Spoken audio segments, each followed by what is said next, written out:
Hello and welcome back to One Wrong Number, Chapter 7.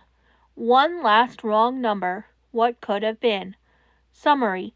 Izuku wanted to believe what Yamada and Netsu were telling the truth, but he's just so tired. Warning. Suicide. The rooftop was quiet now. Izuku sat with his knees pulled to his chest, phone trembling in his hands.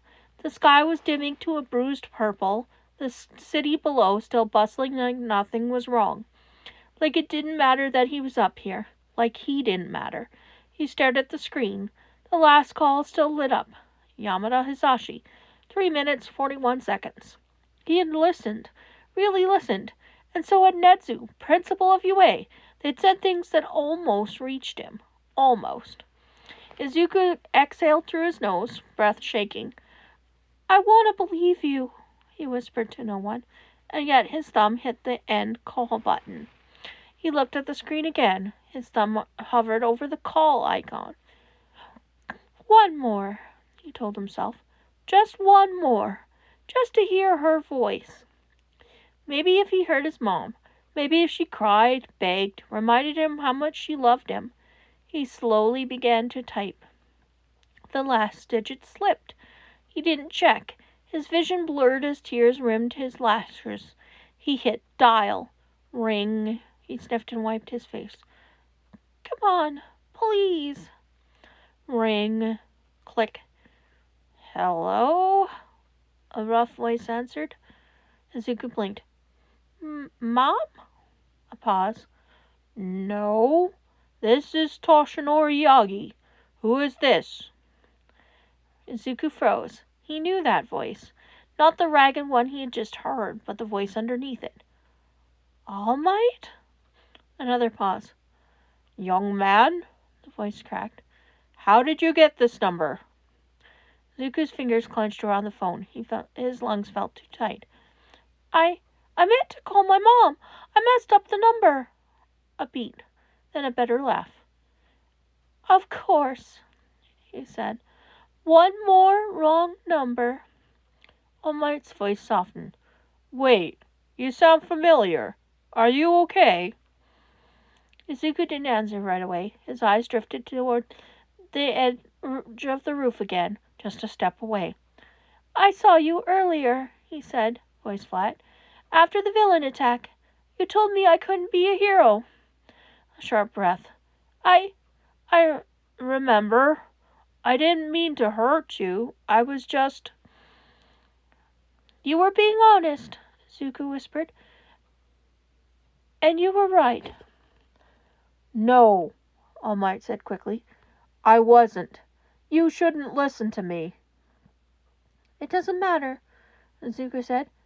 You said what the world already believes. Izuku. The name on his tongue, it felt wrong hearing it from him now. I wanted to believe what they said. Mr. Yamada, Netsu, they said I still had a future. You do. Izuku shut his eyes. I'm tired, so tired, of trying to fight something I can't beat. Then let us help. No, he said gently. You were the one who told me the truth. All Might's voice broke. Please, tell me where you are. Let me make this right. Izuku hesitated.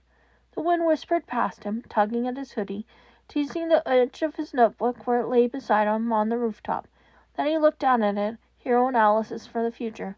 Then at the phone. Thank you, he said softly, for giving me a dream. I'm sorry I wasn't strong enough to live it. Izuku! Click. The line went dead. Toshinori stared at the phone in his hand, heart thudding so hard it nearly drowned out the sound of the city. The call had ended, but the echo of the boy's voice, quiet, trembling, defeated, still rang in his ears. Thank you for giving me a dream. I'm sorry I wasn't strong enough to live it. His fingers clenched around the phone. He had to go back, now. He spun toward Detective Tsukachi, who was just locking the cruiser after dropping off the sludge villain. Now, Masa, he rasped, barely in his skeleton form. I need your car. The detective barely had time to ask before Toshinori was running.